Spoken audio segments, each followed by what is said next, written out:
Good morning students. आज का हमारा टॉपिक है nervous system of Taenia solium. Previous lecture में हमने फेशियोला हिपेटिका के नर्वस सिस्टम के बारे में पढ़ा था और फेशियोला की तरह ही टीनिया सोलियम, जिसे कि हम फीताकृमि भी कहते हैं, ये फाइलम प्लेटीहेल्मिन्थेस का सदस्य है, लेकिन इसकी क्लास सेस्टोडा है। इसके स्ट्रक्चर की यदि हम बात करें तो the body is ribbon-like and consisting of about 800 to 900 segments known as the proglottids। इसमें इसका शरीर बहुत छोटे छोटे खंडों से मिलकर बना होता है, जिन्हें प्रोग्लोटिड्स कहते हैं।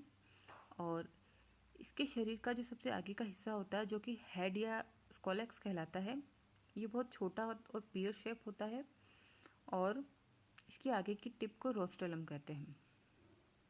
रोस्टेलम पे बहुत छोटे छोटे हुक्स पाए जाते हैं और कुछ सकर्स, 4 कप शेप के सकर्स भी प्रेजेंट होते हैं। The rostellum bears 22 to 33 hooks, small and large, alternately placed and arranged in 2 rows, and 4 cup shaped suckers are present on the side of the head at about the middle। ये hooks और जो rostellum होते हैं, ये इस parasite को host की intestine में बने रहने में मदद करते हैं। और इसके पीछे a small unsegmented narrow neck is present behind the head. Tapeworm the Taenia solium, which is belong to class Cestoda and phylum Platyhelminthes, is an endoparasite of the human intestine। ये मनुष्य की आंत्र में और स्वर के शरीर में अपना जीवन बिताता है और ये द्विपरपोषी होता है, यानी कि इसके जीवन का कुछ भाग जो होता है एक होस्ट में और कुछ भाग दूसरे होस्ट में व्यतीत होता है। Like Fasciola, the nervous system of the tapeworm is also divided into a central nervous system and a peripheral nervous system. जैसा कि हमने फेशियोला हिपेटिका के नर्वस सिस्टम में पढ़ा था, उसी प्रकार से इसमें भी बहुत सरल प्रकार का नर्वस सिस्टम ही पाया जाता है और इसे भी 2 भागों में हम डिवाइड कर सकते हैं। पहला सेंट्रल नर्वस सिस्टम और दूसरा पेरिफेरल नर्वस सिस्टम। इस चित्र में टीनिया सोलियम के नर्वस सिस्टम को दिखाया गया है, जिसमें कि विभिन्न प्रकार की तंत्रिकाएं शरीर के विभिन्न भागों में जाती है। इसमें सेंट्रल नर्वस सिस्टम में the central nervous system consisting of a pair of small cerebral ganglia that are combined in the animal's colex to form a brain or cerebral ring। यानी कि जो सेंट्रल नर्वस सिस्टम है वो taenia के scolex में cerebral ganglia पाई जाती है। ये आपस में मिलकर एक सेरिब्रल रिंग का निर्माण करती है। ये सेरिब्रल गैंग्लिया कुछ ट्रांसवर्स कमिश्चर होते हैं जिनके द्वारा आपस में जुड़े रहते हैं। The cerebral ganglia are attached to each other in a bandage like transverse ganglion.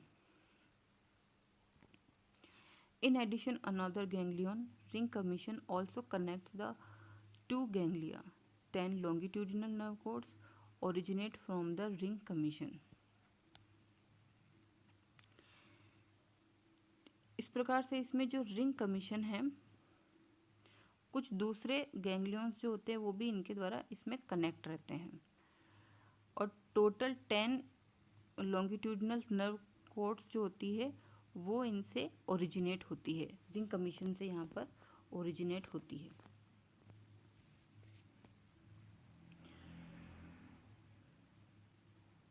इस ट्रांसफर कमीशन के अलावा जो सेरिब्रल गैंग्लिया और जो रिंग कमीशन के द्वारा ये संयुक्त रहती है, तो ये संपूर्ण संरचना मिलकर एक प्रकार का ब्रेन कॉम्प्लेक्स बनाती है और इससे कई प्रकार की तंत्रिकाएं निकलती है।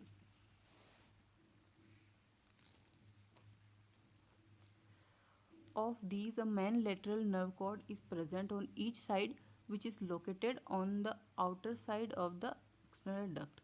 And in addition, two accessory nerve cord, a dorsal nerve cord and a ventral nerve cord, are present in the side of each axon. इस चित्र में हम देखेंगे, इसमें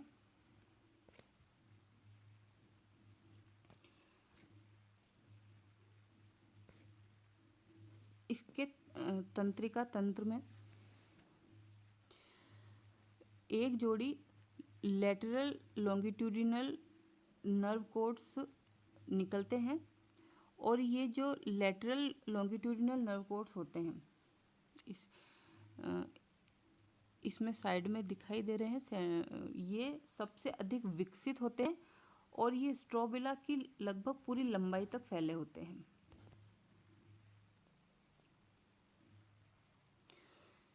ये लॉन्गिट्यूडिनल नर्व कॉर्ड प्रत्येक प्रोग्लोटिड्स में ट्रांसफर कनेक्टिव के द्वारा जुड़े रहते हैं, और टीनिया में इनके अलावा कुछ अतिरिक्त नर्व कॉर्ड्स भी पाए जाते हैं, जैसे जो कि डोर्सल नर्व कॉर्ड या वेंट्रल नर्व कॉर्ड के रूप में यहाँ पे उपस्थित रहते हैं।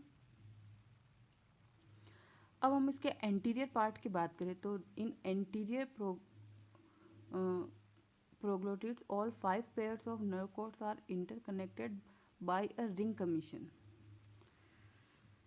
तो इसमें ये सारे जो 5 पेयर्स नर्व कॉर्ड्स होते हैं ये आपस में एक दूसरे से जुड़े रहते हैं, और यहाँ पर ये एक प्रकार का रिंग कमीशन बनाते हैं।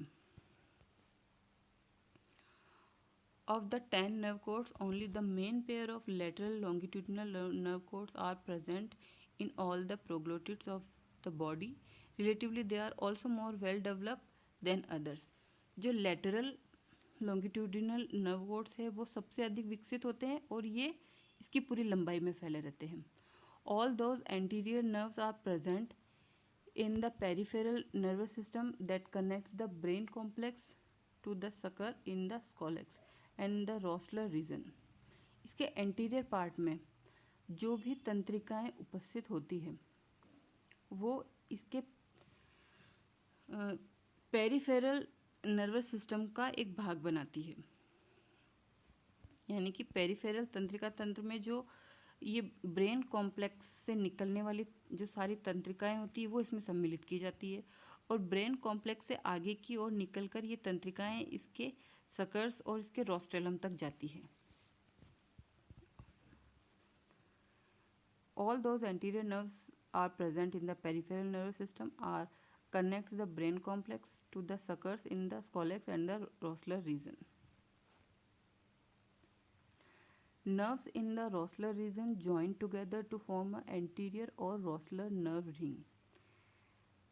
अर्थात ये मिलकर एक प्रकार का रोस्लर रिंग बनाती है, और इस ब्रेन कॉम्प्लेक्स के पीछे वाले भाग की ओर जाने वाली जो ये 10 लॉन्गिट्यूडिनल नर्व कॉर्ड्स होती है, और इनके साथ में और भी बहुत सारी कनेक्टिव नर्व तंत्रिकाएं यहाँ पर पाई जाती है, जो कि विभिन्न प्रकार के जो विसरल ऑर्गन्स होते हैं उनको यहाँ ये वहाँ तक ये पहुँचती है। In addition, all over nerves that originate connectively from lateral and other longitudinal nerve cords or that gives rise to various tissues and organs are also included in the peripheral nervous system. तो peripheral में इन सभी प्रकार की जो nerve chords होती है उनको यहाँ इसमें सम्मिलित किया जाता है। Special receptor or sensory organs are absent on the body segment of the tapeworms. However, free nerve endings exist in the scolex region. Nerve cells are also usually scattered in the parenchyma of proglottids. Proglottids that break down one that breaks free exhibit some movement and sensitivity. एक प्रकार से जो taenia solium होता है ये पूरी तरह से एंडोपेरासाइट होता है, और इसके कारण इसमें कुछ विशेष प्रकार के रिसेप्टर या सेंसरी ऑर्गन्स जो होते हैं वो इसमें नहीं पाए जाते हैं। बस इसका जो अग्रभाग यानी कि जो स्कोलेक्स होता है उसमें कुछ फ्री नर्व एंडिंग्स पाई जाती है, और ये इसमें जो तंत्रिका कोशिकाएं होती है ये सभी देह खंडों की पेरेन्काइमा वाले भाग में फैली होती है।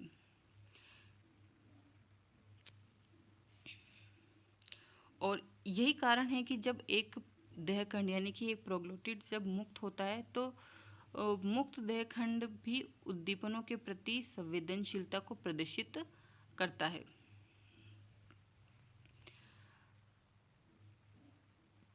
टीनिया के शरीर में फैली हुई इन तंत्रिका कोशिकाओं के कारण ही गतियों का समन्वय होकर ये एक संपूर्ण कृमि के साथ सिकुड़ने और फैलने की क्रिया एक सीमा तक करने में सफल हो पाता है। और coordination of body movements in tapeworm appear to be limited, although the entire animal can contract or expand only to a certain extent, यानी कि कुछ सीमा तक ही ये अपने शरीर के फैलने और सिकुड़ने तक की क्रिया कर पाता है।